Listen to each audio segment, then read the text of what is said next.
Welcome to Looking at Lucasfilm, the podcast with a different perspective on the world of Star Wars, Indiana Jones, and all of the other entities that George Lucas, Kathleen Kennedy, Dave Filoni, and Jon Favreau, as well as the rest of the team at Lucasfilm, have dreamed up over the past 40 years. I'm entertainment writer Jim Hill, and my co-host Brian Gaughn and I are recording this show on Sunday, July 10th, and we are now less than 2 weeks out from San Diego Comic-Con, which is a big part of Brian and my's history. We used to meet up every year in San Diego, down there in Bill Stout's booth. And you were just saying that you were going over the schedule for this year's San Diego Comic-Con and had dug out the Star Wars panels? Right. Sunday hasn't been, let's see, maybe Sunday. Let me see if Sunday has been put up yet. I have to admit, this is the thing that always made me a little bit crazy about Comic-Con was 2 weeks out, you find out what the panels were. Yeah. And they would drop them one day at a time, so this is 2 weeks out from the Sunday. Yeah, it just came out. Let's see if I have, Okay. I'm just going to look, because I have everything else. The 24th, let's see if there's anything special. The interesting thing about Sunday at San Diego Comic-Con is everybody's got like 1 foot out the door. Yeah. At that point. You know, sometimes you get some really great panels on Sundays because people are exhausted. Yeah. And you can get into them and stuff like that. Oh, no, Yeah. that's absolute. But also, what I love is when people are that tired after 4.5 days of Comic-Con, they will say things that maybe they did not intend to say. Oh, I've been to many of those. You get a far more entertaining panel on Sunday when people are exhausted and their filters are down. But anyway, so we didn't see anything Star Wars nothing leap on out us? Sunday, but Okay. Here's the rest of the. There's nothing really big. They're mainly just panels of fans and stuff. Of course, you have Craig Miller, who I think goes to all of the Comic-Cons and WonderCons nowadays, and he's really interesting to see. If you want to see somebody, that really, he was a president of the science fiction fan club, and they went to him and they go, listen, we need help. And he knew exactly how to sell it. He said, go to the cons. They went to Comic-Con. They went to WorldCon. They went to another one where my friend, Peter, he saw the presentation. And him and his friends were like watching, goes, we've never seen anything like this because they were big science fiction fans and they had never seen a robot like that. They've never seen a villain like that. So they were first in line when it opened. They were in Westwood, so they went to the AFCO cinema. And they couldn't believe, a matter of fact, they stayed in the bathroom when they cleared out the theater so they could go see it again. Yeah, some of us in the early days of fandom didn't necessarily behave. What do you mean? We still don't behave. Oh, this is true. Okay, so we got that, and then we got Lucasfilm Publishing, which is also on Friday. Those are always good to see because then they talk about what's canon, what's not canon, and that they have, even I guess Disney gives them the freedom to do non-canon stuff and stuff like that. And then Hasbro, they're coming out with new stuff from the Black Series and the Vintage Collection, which is really popular right now. So that should be fun. The Force of Star Wars Legion. This is also a Friday thing. It's Atomic Mass Games. I guess this is a new... these are miniature games. So those are fun to watch go to because they have the little metal figures and people paint them and stuff like that. And then the 501 Legion. Those guys are great. Always appreciate they come out, but at the same time, I'm always I feel so bad for them because they're in San Diego in July in that heat, and they typically do one of those amazing photo ops there on the steps, and it's just sort of like, oh, you poor slobs. Thank you for coming out, but please don't get heat stroke. Do you have a grocery store out there called Smart and Final? We do not. Okay. Well, we do, and it's kind of like a warehouse place, and I went there one time, and I saw a guy putting stuff on the shelves, and he had a Star Wars mask on. So we started talking Star Wars, and he was part of the 501, and he is one of the black stormtroopers. So I very was cool. driving away, and he stopped me in my car, and he gave me their coin, their 501 coin, that they usually give to like kids that are sick and stuff like that. Not that I'm a Yeah. sick kid, but it But it means so much to me because I love geeking. My kids, they get so embarrassed when I go to Target and all of a sudden I have a 5 minute conversation with somebody about Obi-Wan, and they're like sitting there going, "I can't believe Daddy's doing this to us." Did you do that to Alice? Did Alice? I spend most of my adult life when I'm out in public with my daughter, typically apologizing after the fact, like, sorry, okay. On the other hand, when Alice really wants to get me in public, we're at a Disney park or that sort of thing, she will, like, hang on, Jim Hill of Jim Hill Media. I have to go into the store. It's just sort of like she will out me. But again, she loves to watch me cringe. That's my daughter's joy. Yeah, So. my kids' joy too. So I'm looking forward to Brianna going to UCLA because I'm sure there's going to be very cringeworthy moments there. Oh. Okay, another one on Friday is called Law of the Star Wars Underworld, which I may go to that one Okay. because it says from bounty hunters to powerful syndicates and smuggling runs, the seedy criminal underworld of Star Wars isn't for the faint of heart. They should do a series about the. Didn't they come within inches? They weren't they? I want to say 1313. Wasn't there a show that they had in the Was it? It works? was called Underworld, but was it about the criminals? That was Lucas's show that he wanted to do, and he canceled Yeah. it because it was too expensive. But I mean, I don't see why they can't, go back to it because. Well, it's interesting you bring things that George wanted to do and got canceled because on the second half of today's show, we're going to be talking about Star Wars Detours, the show that George was working on with the Robot Chicken guys, Seth Green and Matt Sandridge, right? Yes. And Brian's done a deep dive on that, and we're going to use that as an excuse to talk about humor and Star Wars. But again, second half of today's show. And okay, let's press Okay, on then with there's Comic-Con. another one that's going to be on at 9 o'clock. It's the Star Wars Samurai Universe, which when the Visions Yes, stuff, yes. And it was so great that I do hope they go on with that because Sanjuro, Jimbo, two of my favorite movies of all time, and I just love the whole things that they did with Visions. And then Saturday at 1 o'clock is going to be The Mandalorian Under the Helmet, but I think it's more of a psychological. Yeah, there's a psychologist there, and they talk about more of that part rather than there's nobody from the series there. okay, a quick note here, though.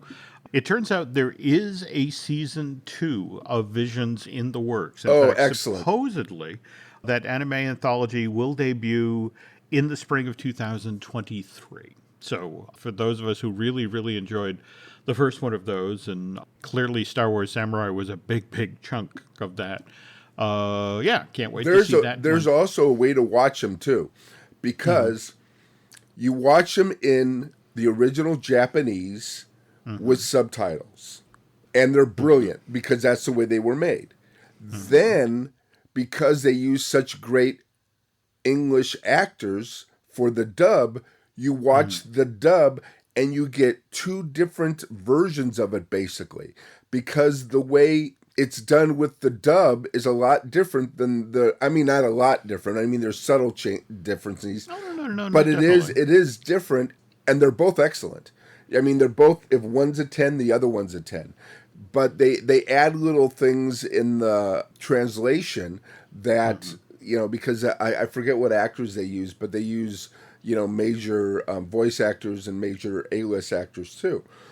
And so I watch each of them twice because of that. And it was the way Devin, my son, he suggested I do that, and he was right. So if you well. haven't seen them in the original Japanese, go back and see it, Okay. especially the samurai one because it works a lot differently I will give that a shot. Okay, so continuing I'm on with sorry. the. Okay. Oh no! Again, that face it. Stay on There's a lot of target. folks. Stay on A lot of folks target. headed it. Go. Okay.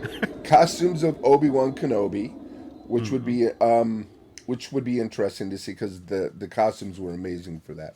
And that's Mm-hmm. all I have for Saturday. I don't have a Sunday schedule yet, so it doesn't look like there's anything for Sunday. But who knows? It may change. If we jump ahead 2 weeks, you're actually going to be down in San Diego. In fact, you're going to be helping Bill with his booth, Oh yeah, right? we're going down there Tuesday. Oof. Yeah, Okay. we get down there Tuesday because he's 72, I'm 62, so we need a Mm-hmm. little time to do it. And when we do Wednesday and then we have to do Wednesday night, we're Mm-hmm. exhausted and hungry. So what Mm-hmm. we do is we go down there Tuesday, we set up Mm-hmm. Tuesday, then we come in, after about 3, 4 o'clock on Wednesday, we meet our friends and stuff like that. And then we go through Wednesday and then we go through the whole other 4 days. And it's wonderful. I'm looking forward to it. I guess we'll all be wearing masks again, which is okay. Yeah, I was just checking that in regard to the San Diego Convention Center. In fact, supposedly, not only to be able to enter the building, you're going to need to have a mask, but you're also going to have either your vaccination card with you, which has to be up to date, or proof of a COVID test Yeah. within the last 72 Yeah, I hours. got to get my booster on next week. So Okay. I'm completely protected. There we go. Oh, by the way, before we continue here, I want to remind people Oh, we said Bill. We didn't. I mean, well, yeah. this is Bill Stout, the amazing illustrator guy who's worked on hundreds of your favorite films, and the dinosaur guy. Is he doing a new sketchbook for this year? No, he Oh, didn't get what happens is he's working on 3 books, 3 books, and they're all thick books, hardcover books of all his comic book stuff. okay. Including I think he did one of the Star Wars issues. He inked it, so he Oh, didn't get credit, but I mean he did ink some of the Star Wars stuff. So he's working on these 3 books, which won't be out this year, but he will have.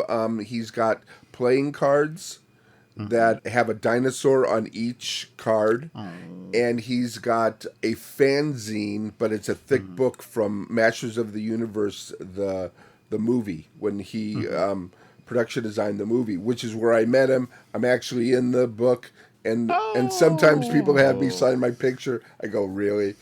But something tied to George Lucas, they're building his museum in Los Angeles. Yes, they are. They just bought an original from Bill to Oh, put in the museum. Bill did a print of 5 paintings that he did of Wizard of Oz, and they bought the original Gilda, and they're gonna put that oh. in the museum. But they came to him and they asked him if he still had it, and he said yes. He wasn't going to sell it because it's one of his favorites. But of course, George is a good friend of his, and George asked for it, and he said sure. So now it's going to be in the museum. This is the Lucas Museum of Narrative Art. Do we have an opening on that yet? I heard 2023, but I went Okay. over there and I looked at it, and oh my gosh, it looks like a flying saucer just landed next to USC. But like I said, they just bought it, so I think they're putting in. I think some of the rooms and interiors are done. I'll look up that, and then our next, I'll do some research. I'll talk to Bill, That'll be great. and That'll be and the great. next show I'll have some. But I'm hoping that you'll be able to come out of here for the opening, and Oh then no, no, no, maybe absolutely. we can go, and maybe I can Yeah. get.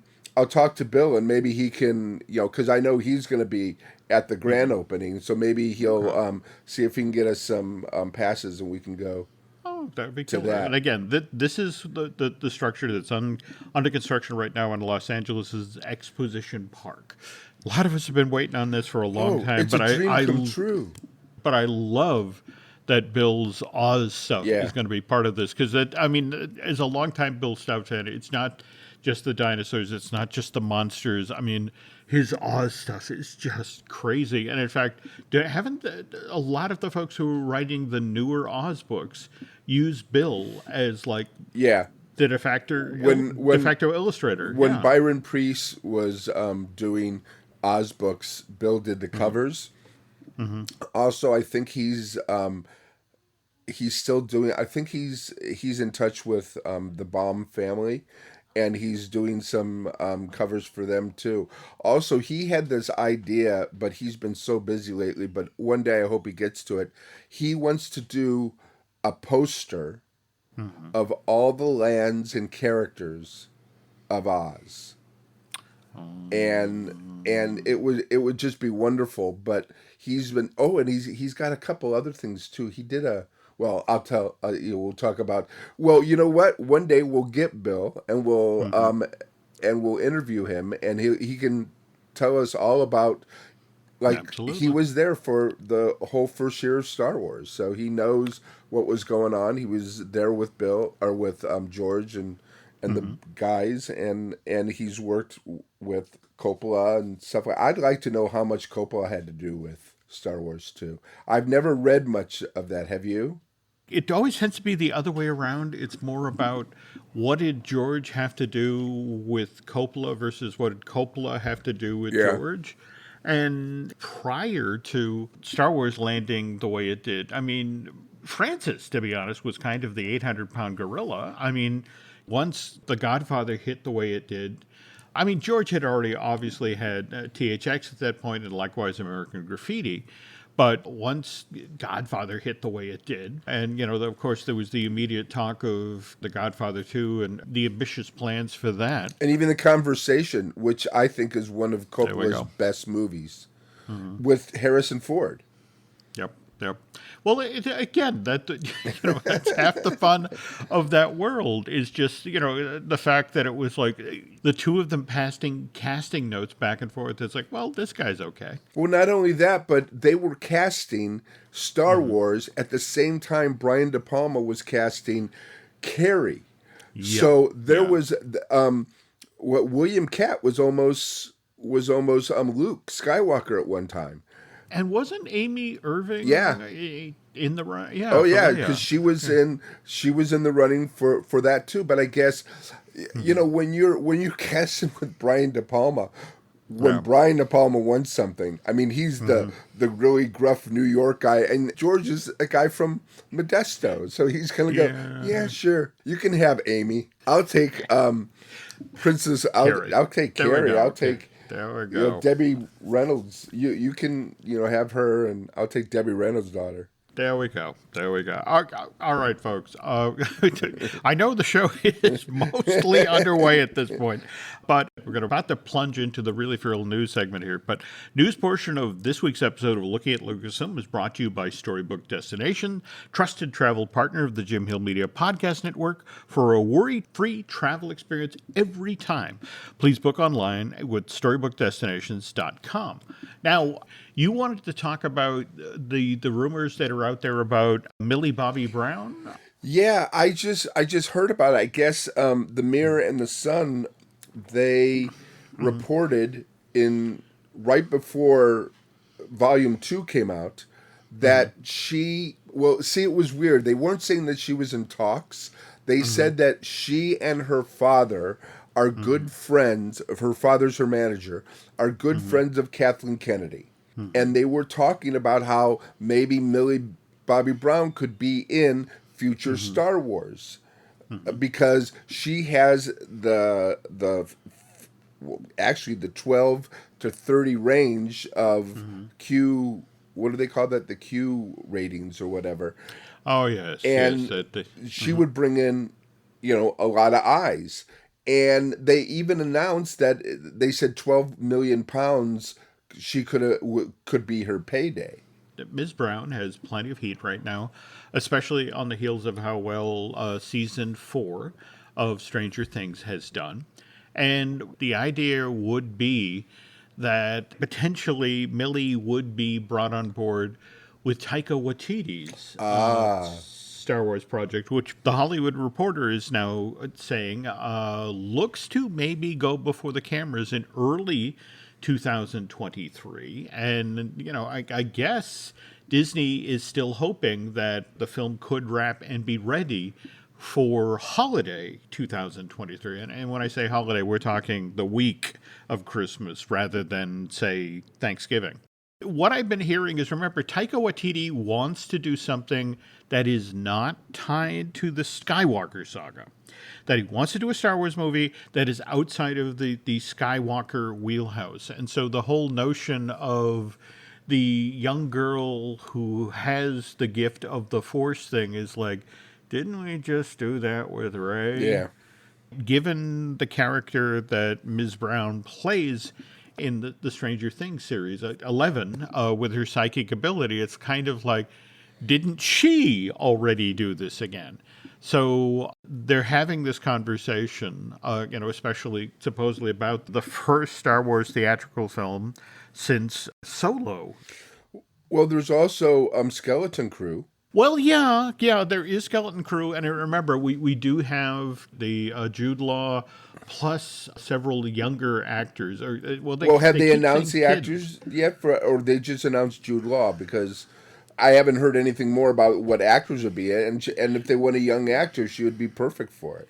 Well, now here's the thing: Skeleton Crew supposedly began filming last month. All right, and in fact, I wanted to make you aware of this because they shot a lot of Ahsoka at Manhattan Beach Studios, which you mentioned you've been to. Oh, yeah. Also mentioned that there's also going to be work done on Skeleton Crew on an undisclosed location in Culver City, and also up at California State University in the Domingos Hills.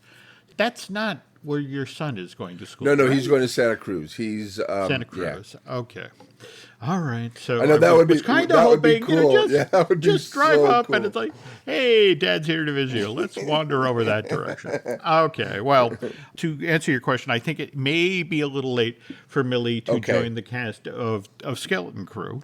Given the very Q rating you were talking about, it would seem to me that the Taika Waititi project, given her high profile right now, but at the same time, aren't the brothers supposed to be shooting the 5th and final season? Yeah, that's the thing. It's they're gonna. I hear it's gonna start later on this year, and then they already have their next project afterwards. They're doing the Talisman. Finally, it's going to be done. I saw so that. One of the kids was even reading the book in the Stranger Things. Oh, no. Yeah. So I'm going, okay, there's got to be a reason why they put it in. And then they announced that they're working with Steven Spielberg to do it. Okay. But yeah, the last season is going to be before camera soon.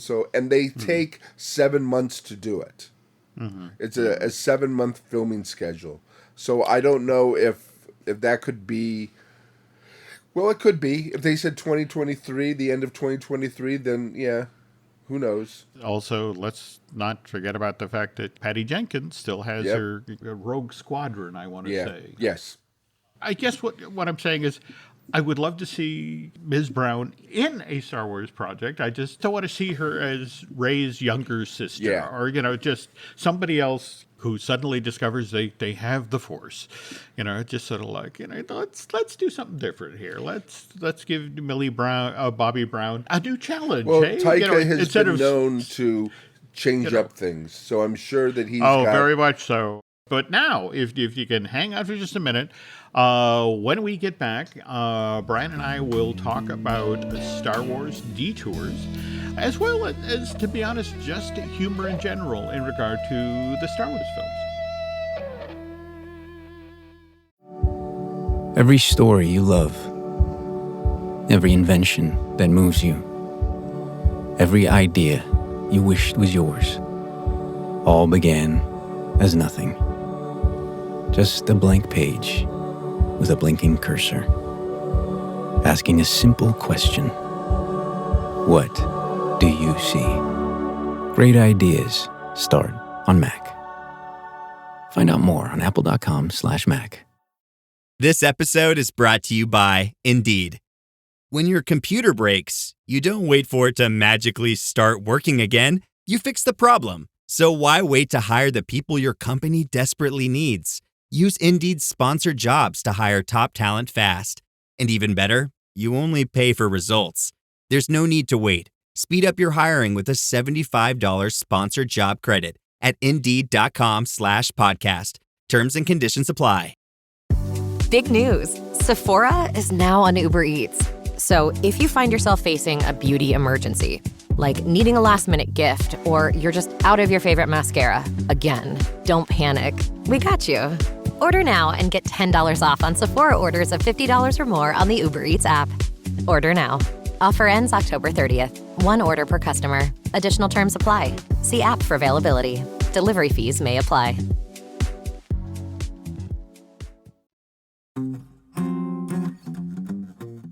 Before we get started here, I wanted to just take a second or two and talk about the stuff that came earlier. I mean, we remember Hardware Wars, right? Yeah. I mean, the 13-minute long film that it was affectionate, but half of its charm was it was as crude as it was. C-3PO was the Tin Woodsman. R2 was a canister vacuum cleaner. Chewie was basically a brown version of Cookie Monster. Yeah, I was able to show that. We showed that at the Balboa Cinema, so for a week. So, because it was only 20 minutes, so it was also in 16. We had a 16 projector, so we were able to show that. And I think we showed it with a couple of those, those exploitation film, the Boob Tube. That's what we showed it with, which was a great, bizarre movie. Yeah, but that sounds like a fun double feature. It was very, very fun. Oh, and Kentucky Fried Movie. That's what we showed it with. Oh, geez. John Landis's first film. What is the film trailer in the middle of that? Catholic schoolgirls in trouble. In trouble, yeah. And they have that shower scene, which I will not tend to forget for the rest of my life. I think of a lot of us who remember that. All right. I actually tell you folks, one of the reasons that we decided to settle on humor as a topic for this week's Looking at Lucasfilm was, of course, the trailer for Clerks 3 just came out. For those of us who remember the original Kevin Smith Clerks from '94, what made that film fun? Well, for example, the Death Star contractors riff in the film, which, by the way, they actually reference in the trailer for Clerks 3, only that they make the joke to the effect of, oh, I'm not doing that. I don't want to get sued by Disney. Yeah. Which sort of opens the door to talking about Star Wars Detours, because oddly enough, one of the reasons this isn't as well known, this animated series, as it obviously should be, has a lot to do with Disney. But Brian, you prepped some material about this. Do you want to share? Yeah. Oh, absolutely. First of all, with Kevin Smith, just to get a little bit, he puts a Star Wars reference in all his movies. Of course, one of the best was Mallrats, when Silent Bob was trying to get the videotape, and then he uses the Force to get it.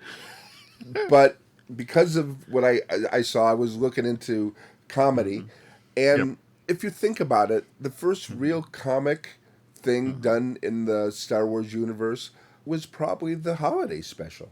Yeah. Inadvertently. It's kind of interesting because I want us, as part of this feature segment, to talk a bit about Spaceballs.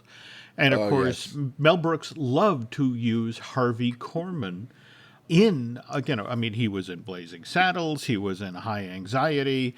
I'm blanking, where else Mel used Harvey.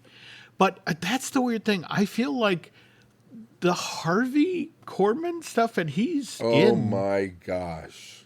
Yeah, it's just, did you read this before they shot it? It started out as a dramatic story about Chewie's family waiting for him to come back for Life Day. And it's, they were very sad, and they have stormtroopers coming in, and it's very dramatic. And it is kind of funny, though, because the set of their house, on the outside, it looks like something a treehouse designed by Frank Lloyd Wright, but inside it's all filled with IKEA furniture and modern stuff, and then there's this bizarre, video that the grandfather watches with Diane Carroll, which is like soft porn.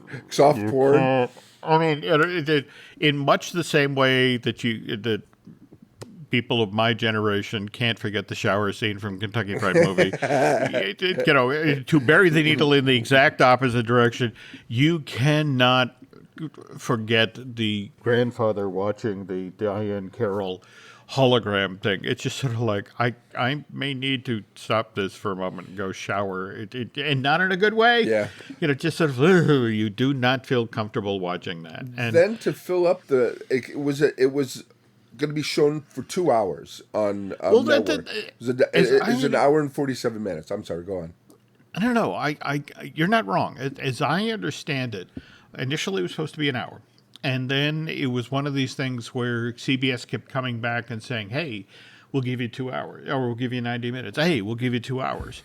And so it was just this whole notion of, okay. And remember, this is George during a period where he still as much money as original Star Wars will make when it's out in theaters. At the same time, George is determined to pay for Empire all by himself. Right. So it's a whole notion of, okay, I'm getting a very large check from CBS, and then now they're getting a larger check because it's, 90 minutes, even larger check for 2 hours. All right, sure, let's go. And it just took the eye off the ball in regard to quality control, especially with the comedy sketch portion of it. Well, I don't think anybody from the Lucasfilm was involved in this at all, because one of the writers, do you know who Bruce Vilanch is? Oh yes. Academy Awards no, that's it exactly. Yeah. One of Billy Crystal's go-to guys for the opening monologues that Billy used to do at the Academy Awards. Yeah, I mean, a great comedy writer. Hilarious, but he said he was on cocaine for much of this for writing this thing, and you can kind of tell in some of the comedy parts. But that's what they force these comedy musical parts into it. They have B. Arthur from Maude and Golden Girls singing a song based on the Cantina song, and about how everybody should go home. Right. And then of course, the best song in the whole movie or in the whole show is when Carrie Fisher, as part of her contract to be in the show, sings a song based on the fanfare at the end of Star Wars about how we're all together for Life Day and we all should be, happy and stuff like that. Now, she's a great singer. She really is. She is. She was actually on Broadway with her mom in Irene. Yeah. I mean, it's not...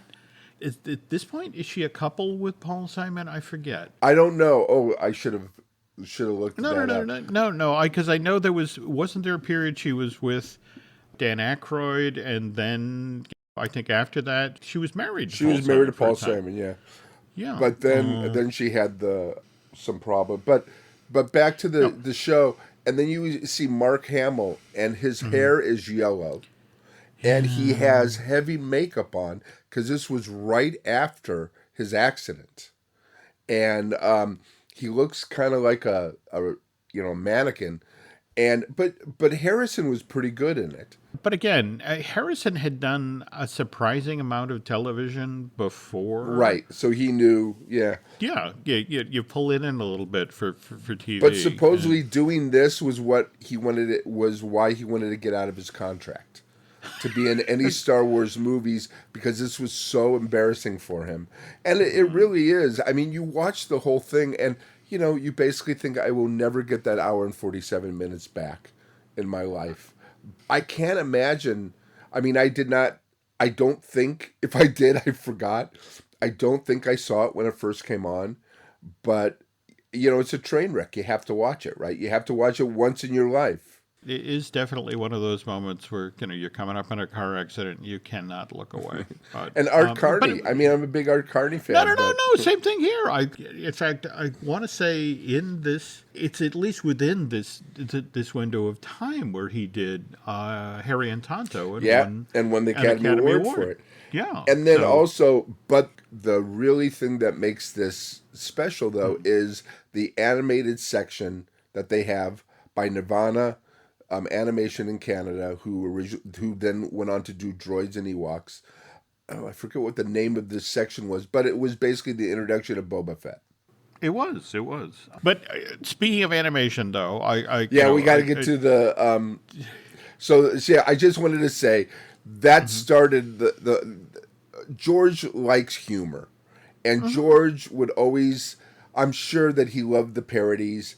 There's a great parody on the Richard Pryor show where they actually use the costumes from the cantina scene, the Rick Baker aliens, and he goes through the bar and he just riffs, and it's brilliant. Some of my favorite bits from Robot Chicken were when and George himself would turn up voicing George Lucas. In fact, that wonderful one where it's George at Comic-Con and, steps out of the wrong elevator at the wrong time, and this sort of sea of humanity comes running at him. And doesn't he? It's the nerd character. I'm Yeah, the blanking. nerd is dressed as a tauntaun. So There we he go. tells George to jump on top, and they escape from these guys, and they go on stage because George is now giving a speech, and then he puts his hands, to introduce the tauntaun guy, and he, now he is the greatest person on the planet, and he bows. Yeah, it's beautiful. And then I think he goes to a psychologist in one of them, and he talks about how much he hates the holiday special. And in fact, as I understand it, this is what sort of the impetus for Star Wars Detours. That George, again, loved the work that the guys at Robot Chicken were doing. But the guys in Robot Chicken, they were doing it for adults.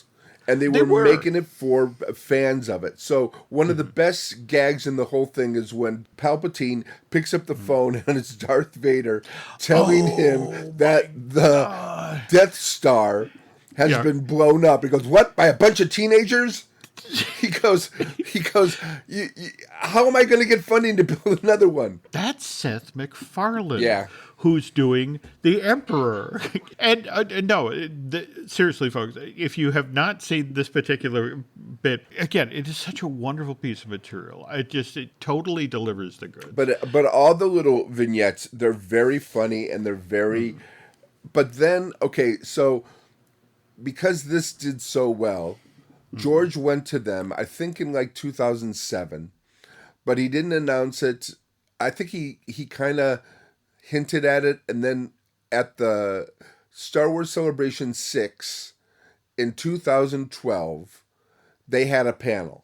They did, but George had so enjoyed working with Seth Green and Matthew Sandridge on the Star Wars stuff for Robot Chicken. It's like they began talking about doing something together, and the folks at Robot Chicken, frankly, wanted to diversify from stop motion, so the notion was, let's do something CG. So timeline that has been explained to me is started development in 2009, formally announced this was coming forward in 2010, and then, as you mentioned, there was Star Wars Celebration 6 in August of 2012, where they did have a panel, they did show...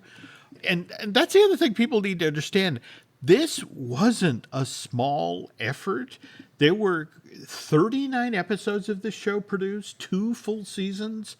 They were already well in development of season 3, which was going to feature a completely musical episode. In fact, I want to say Weird Al Yankovic, who did some voice work for the show, was involved in developing the songs for that.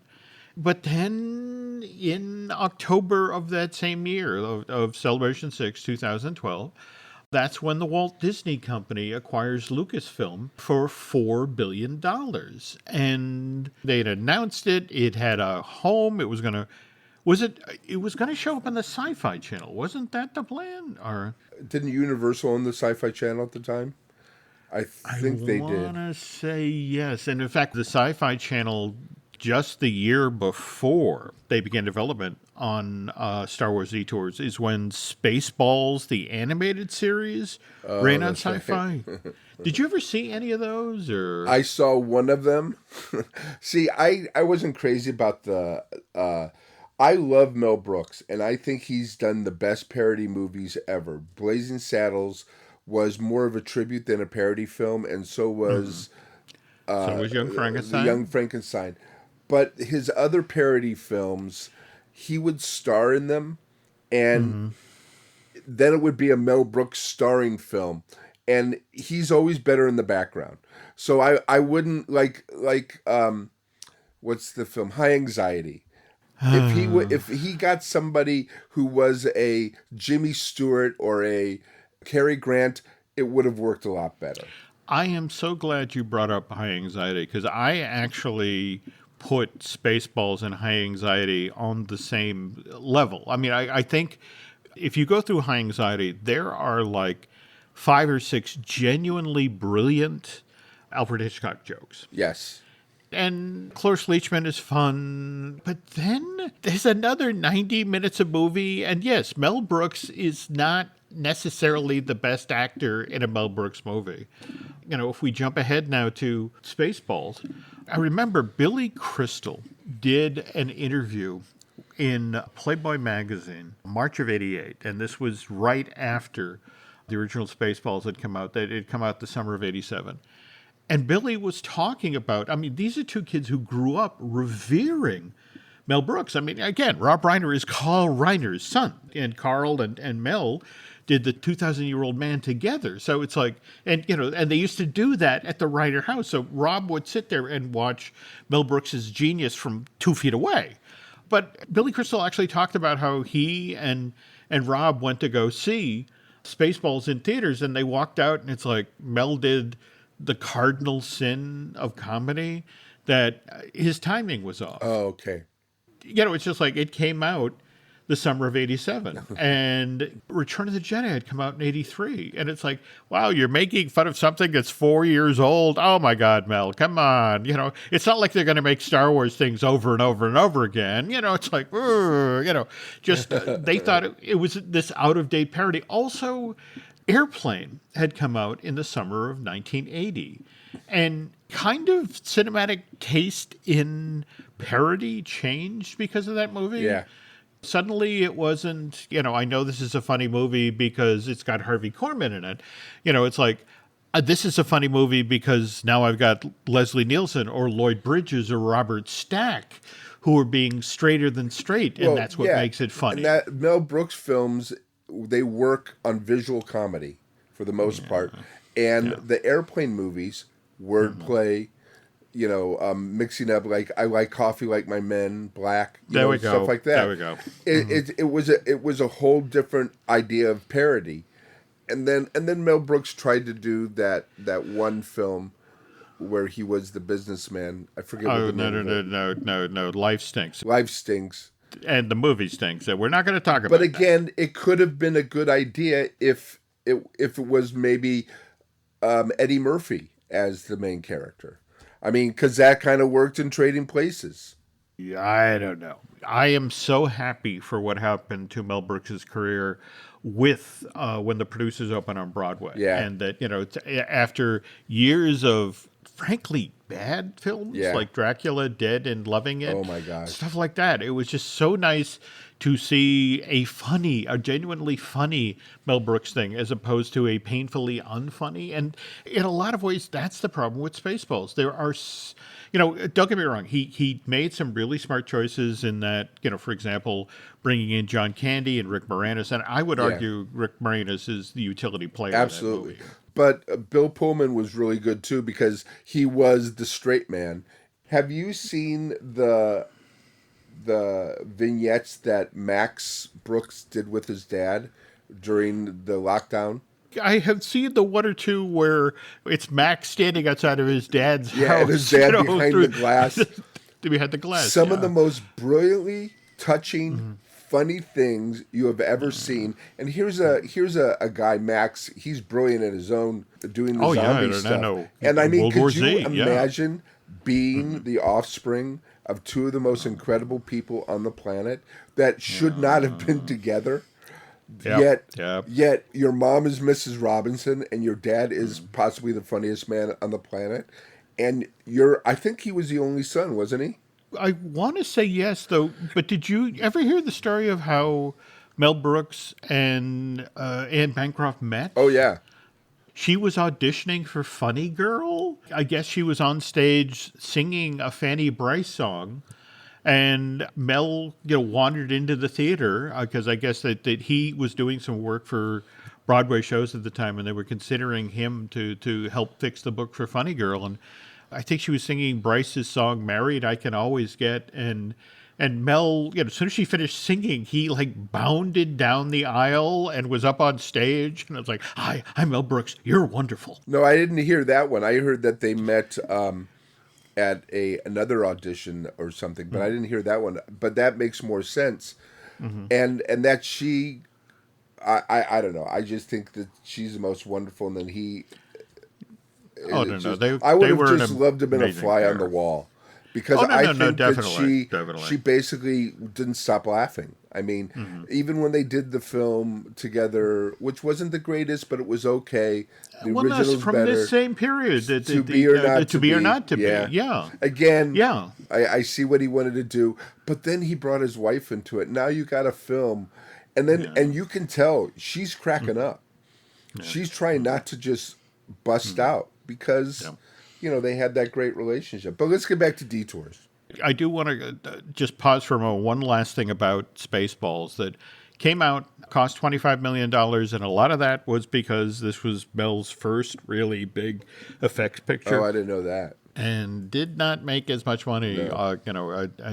But the interesting thing is they had a plan for a Spaceballs sequel that to this day I think is the greatest title in the history of man. Okay. In fact, I was really hoping when they announced the animated series, and by the way, that project came about because of the success of the producers on Broadway. It was suddenly everybody wanted to be in the Mel Brooks business, and he was like, hey, I've always wanted to do, revisit Spaceballs. But he had this idea for a sequel. Here's the title. Spaceballs 3, The Search for Spaceballs 2. It was literally going to be a satire about sequels. Okay, that would have worked. See, now I question that. I think that sounds like a really fun 5-minute long sketch. Because, again, supposedly the conceit was they were going to constantly reference a movie that the audience had never seen. Oh, that is pretty. But see, they could do that with anything. They could do that with an action film. They could do that with a disaster film. They could do it with a rom-com. That would be a brilliant idea to do on a stage play. That would be great. Yeah, I don't know. See, that's the thing. I love that premise. I really do. I just don't know if you can get 90 minutes out of that. Yeah. And face it, I think as we all learned from Airplane 2, that, particularly with a parody, when you go back to do a sequel of a parody, and it's like, it's hard to pull off. Anyway, we were talking about Detours, and again, how Detours itself got detoured in October of 2012 once Disney bought Lucasfilm. And as it was explained to me, the thinking in-house at Disney was like, we just paid $4 billion for these characters and these stories, and I don't know if we want to have an animated series that really makes fun of the Star Wars world and these characters being the very first thing that comes out the door before we get, remember, they talked right off the bat about, hey, we're going to get a new Star Wars theatrical film going, and we're going to explore the idea of doing stuff on television. But Detours was put on pause and never really came off pause, right? No, it didn't. I can just imagine. First of all, you can see little vignettes on YouTube, but the animation, it was at the time, it was very stylized. It was like Jimmy Neutron, big heads, small bodies, very much, and that was part of their comedy too, the way the characters looked. And then they had Chewbacca, who I don't understand the character, the design at all, because it looked very phallic. And it just took away from the comedy of the whole thing. But then they made a lot of the characters not like they were in the movie. And to see that Oh, no, that no. was the funny thing about Robot Chicken is all the characters, if they did funny things, it was in character. So then you had Obi-Wan who would go to a convention and trying to pick up chicks by using the Force. Or you would have, or he'd be like gambling to have money, to live off. And then you had the mean girl of Leia, Princess Leia. She's a mean girl with hair buns that are bigger than her head. And then you had Han Solo, who is basically Han Solo. His character was basically the same. But it was just, there was a lot of cringe-worthy stuff in it, but it wasn't made for my kind of audience. It was made for kids. And they would have loved it. Except, do you get that there's an old man, a lecherous old man? I mean, and I think Disney did not want kids to be introduced to the characters this way. And because they were going to bring back the movies in the theaters and stuff like that, because then it would confuse them, which it definitely would. Because now you see Princess Leia, she could be a mean girl at your high school, but now she's this princess who is now helping the go against the Empire. So that could be a little bit confusing. And I don't know if the humor comes across. Prior to this, we had the Family Guy Star Wars parodies, Blue Harvest, which again, and stuff like that. That's it exactly. And Lucas was very, very much on board. Yes. I mean, for example, the lecherous old man who lives down the street who's constantly trying to get his hands on Chris, is cast in those as Obi-Wan Kenobi. But that was Family Guy characters, though. It was not the characters from the movie. But see, here's the thing. George was comfortable enough with, to the effect of what the folks at Fox were going to do with these shows, to the effect, sure, absolutely, you can do that. I have no problem with what you're doing there. And so if you take that's representative of George Lucas's sense of humor, the fact that what they did with Detours, the very thing you were talking about, Obi-Wan Kenobi is a guy, on the make at conventions. So Detours is basically put on ice, and we have to wait then till 2014 for the first Star Wars parody to come out under the new Disney management, and that's, of course, the Phineas and Ferb episode, May the Ferb Be With You. And I have to tell you from conversations that I've had with Dan Povenmire and Jeff Swampy Marsh, the creators of Phineas and Ferb, they said that Kathleen Kennedy and the team at Lucasfilm, after it was owned by Disney, were a dream. I mean, it was just one of these things where we love the show Phineas and Ferb. We see Darth Doofenshmirtz, what you're looking to do there. And the whole notion that Phineas and Ferb live like one moisture farm over from Luke. Yeah. And it was like, no, absolutely, have fun with it. But they did have fun with it. It wasn't mean. It was a tribute. No. I mean, the Family Guy stuff, there was just some stuff. I watch and my eyes bleed. But still, with this, it was very sweet, and it was in the Phineas Ferb, their vibe. It was in that.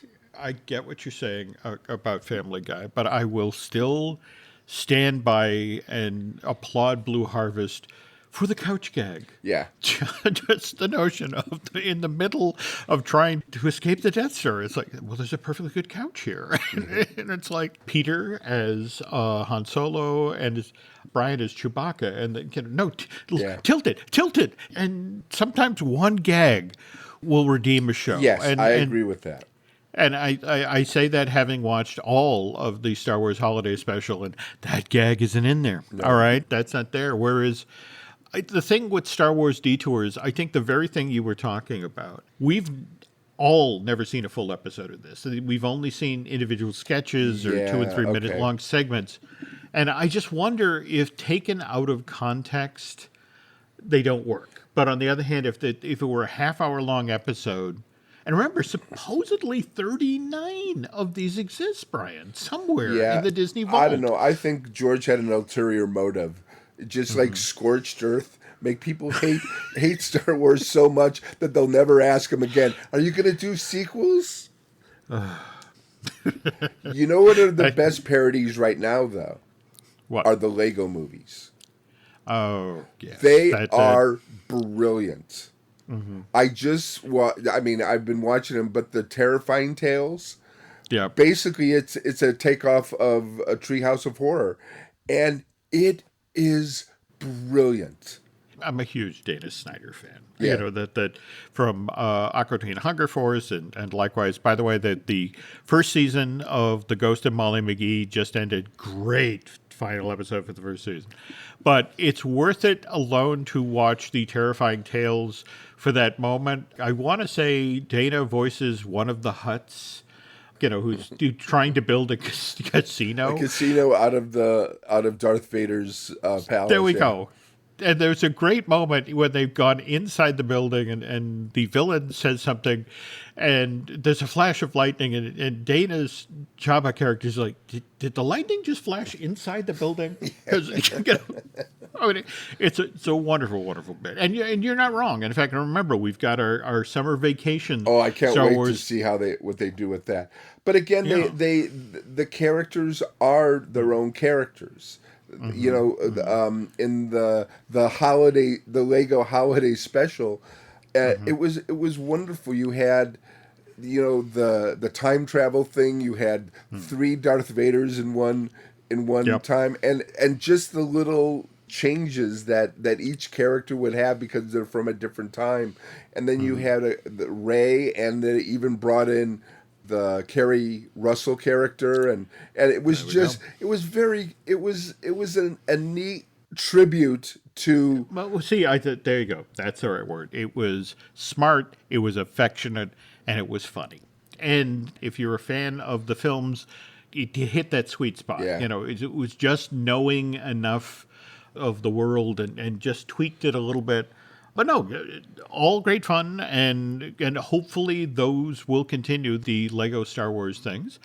But yeah, we're kind of in an interesting space now in regard to Star Wars and humor. That said, on the other hand, every time Amy Sedaris shows up in The Mandalorian or the Book of Boba Fett, you know, it's just sort of like, a wonderfully funny character, but because she's so authentic, she's so real. She is very real.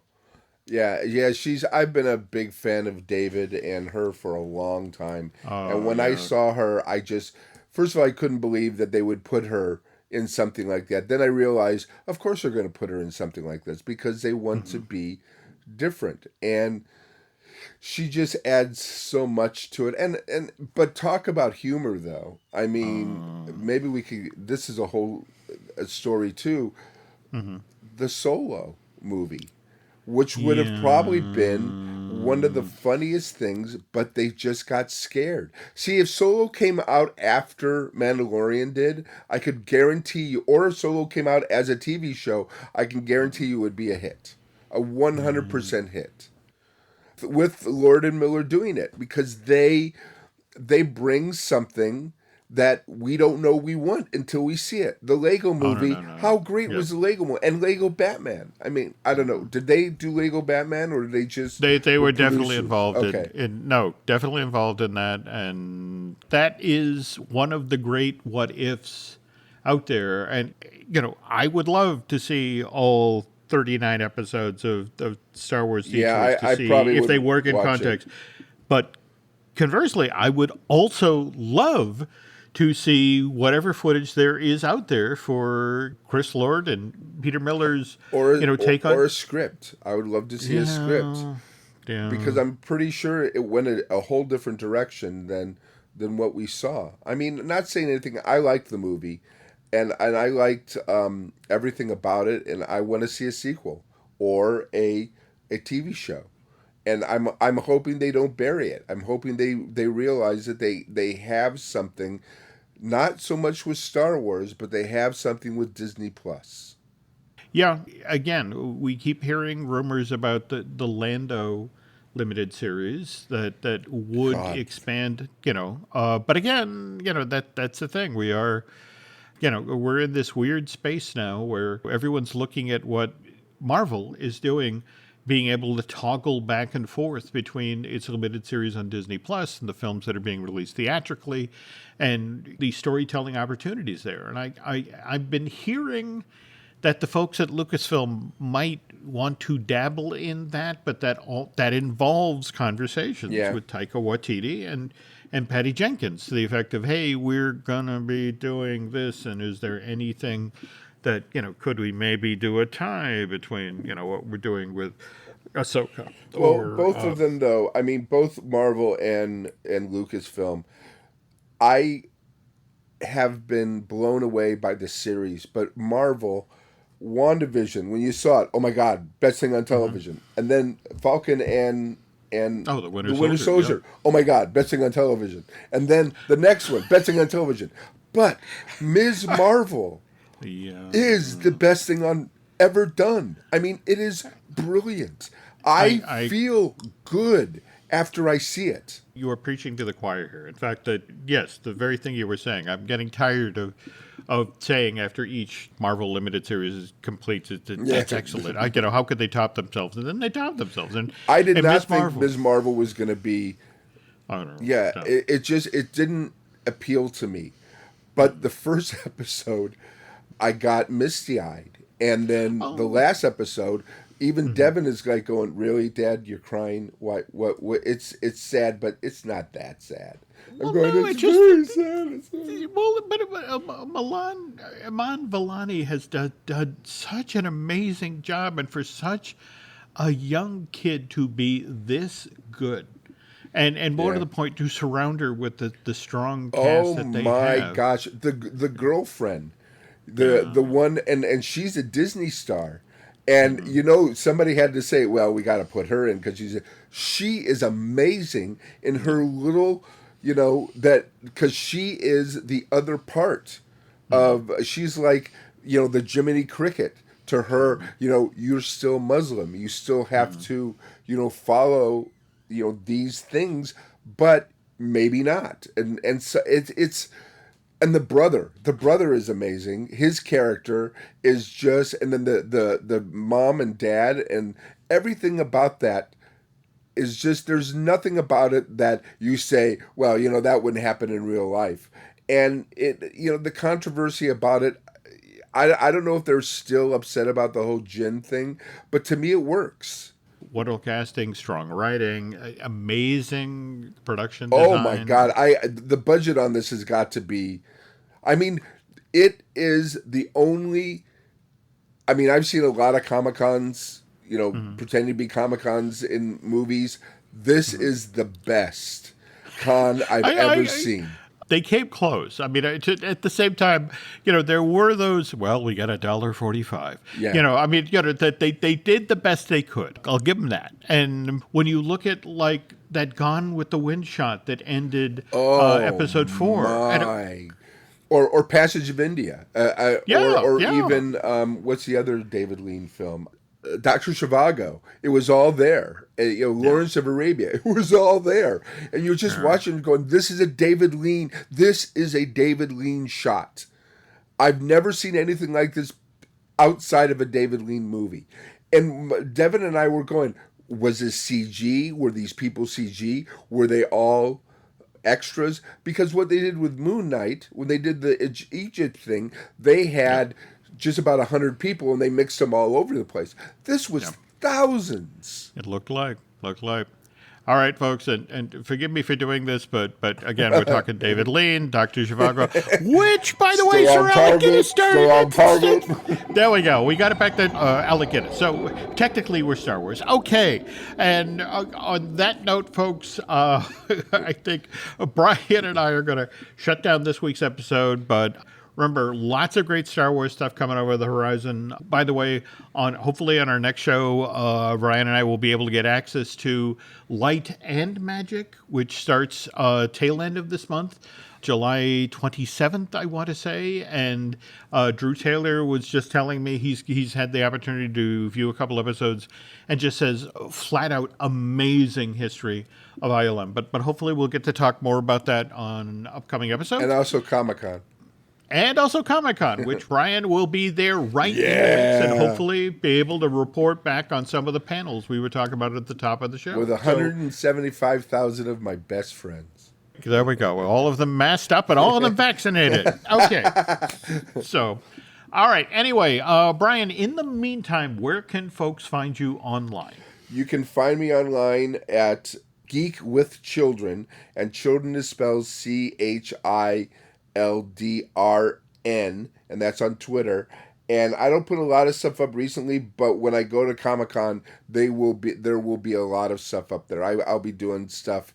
You know, people come to Bill's booth. You know, the cosplay there. I'll go over to the Star Wars and take like. Have we? New, yeah, I'm sorry. That's okay. Go on. Well, no. You have that one absolutely amazing story about, was it the special edition of Comic-Con, the gentleman who came by the booth? Yes. Can you tell that story? It was Sunday morning, and we were all sitting there. We all, meaning Bill, it was special edition, so Bill didn't have his regular 2 booths. He just had a table, and he did very well, and he was selling, and there weren't a lot of people there.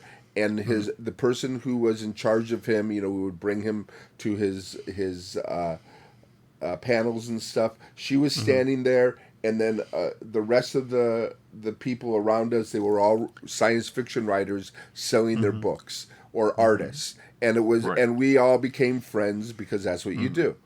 Of course. So this guy comes up, and he's kind of dressed well, like a Comic-Con guy. And you could see his gray hair outside his mask, and you know he had a beard on, and he was very vibrant. He was very, when he would talk, he would work with his hands a lot, and I knew he had to be some kind of actor because, of course, I mean I've been around actors so much, but he was a fan of Bill's, right? And he sat there for maybe a half an hour, at least 20 minutes, and he talked to Bill, and we all kind of just let him talk to Bill, because that's what I do, because there are people who come from everywhere to see Bill, and they don't want Bill's assistant to be in the way, and sometimes I'll get up and I'll walk away and they'll get to sit in the seat, but he's showing Bill he's doing this animated thing with puppets, and he's saying somebody built the set for me, but I'm doing the animation, but I didn't recognize his voice. I didn't recognize who it was. So you could tell that he's very happy because he got to talk to Bill, because you know, everybody who's a geek is a fan of Bill, knows who Bill did for one reason or another. William Stout. So he walks away, and Bill turns to me very nonchalantly. He goes, "Did you know who that was?" I go, "No." I go, was he an actor, someone you know that you worked with? He goes, "It was Mark Hamill." I'm going, "What?" And then I told everybody around, and everybody was so upset that they didn't recognize him, but they were also glad that he was able to be himself and geek out and go around and talk to these artists and people, because you know he's the biggest star in the world, so everybody's going to grab him, but he was able to be what we are. Yeah, and the weird sort of thing is that think about it, that Mark Hamill, one of the few people on the planet who got to benefit from COVID, because again, you put on the mask and you get to be anonymous for a while, and again, he got to stand and talk with Bill Stout for 20 minutes without somebody being at his elbow. And in fact, I have just a side story to go with this. Tom Nabby, who's the original Tom Sawyer at Disneyland, and recently became a Disney legend. And so they do a Disney Legend luncheon. And every year when they do the D23 Expo, they invite the legends to come to the presentation with the new legends that are installed. And so it turns out that Tom and his son are at Club 33. And they notice that while they're dining at Club 33 out ahead of the luncheon, the formal presentation of the Disney Legend Awards, Mark Hamill is there. And it was one of these things where it's like, boy, I'd love to get to meet him. Or this is Tom's son. It's just, oh my God, that's Mark Hamill right over there. And so we'll tell you what, let's after we finish our dinner, we'll go over. And so sure enough, Tom and his son, finish the dinner and they walk over to Mark's table. And just, Mr. Hamill, don't mean to interrupt your meal, but, just that I'm Tom Nabby. I'm also a Disney legend. I was the original Tom Sawyer, and I know you're being installed. And I just wanted to say, that Disney made a great choice inviting you to be a legend and hope you have a fun time tomorrow at the ceremony. And Mark opens like a flower because it's one of these things where it's like, didn't say Star Wars once. And so, just, well, no, let's sit and talk. And, what is this ceremony like? I've never done this. And meanwhile, at one point, somebody actually comes up to the table and it's just sort of hovering and, oh, Mr. Hamill, I've loved you in Star Wars. And could I get a photo of your autograph? And Mark politely turns to this other person and says, well, I'm talking with my friend Tom here and his son. But after we finish our conversation, I'd be happy to take a photograph with you and sign that thing. But let me finish with Tom here. And it was one of these things where it's like he knew my name. We just got introduced, and he's treating me, like, no, hang on, I got to be respectful of my brand new friend here. So anyway, long story short, Mark Hamill, class act. He is more than a class act. He is us. I mean, he was a geek beforehand. There are stories of him going to Worldcon and where nobody knew who he was, and he knew everything about science fiction and what was going on. And people don't even focus on that part of him as much as, I mean, the greatest amazing stories were where he played the guy who collected all his junk, then ends up being worth a fortune. That is a great episode of I would argue that's probably autobiography, the best. Yeah. Well, no. I mean, boy, we could spend hours talking about Spielberg's amazing stories. Yeah. Again, he wanted his Twilight Zone. It never quite came together, but there were a couple of really good episodes. Each of them are worth watching, though. But there are a couple of really good ones. Amazing cast, some amazing effects work, particularly for television in the 80s. But anyway, folks, we are once again off topic. So I'm staying at Target. There we go. All right. So also want to remind you, we have some other podcasts here that are worth listening to. We got Disney Dish with Len Testa, who hopefully is getting back off that boat. Likewise, we have Marvel Us Disney, I do with Aaron Adams. And of course, we have Fine Tuning, I do with Drew Taylor.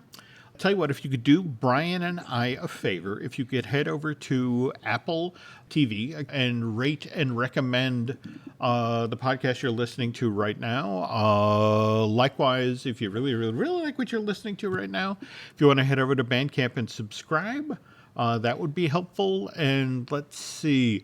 If I don't remind you from a social media point of view, to go over to Twitter and Facebook, where you can find us under Jim Hill Media. And then over on Facebook, we're actually Jim Hill Media News. If I don't say that, Nancy hurts me. Please come back in 2 weeks, because like Brian just said, he's going to be at Comic-Con, so he can report back on those, those panels we talked about at the top of the show, and hopefully we'll have gotten a chance to look at Light and Magic in the meantime. But meantime, thanks for listening, and we will be back soon.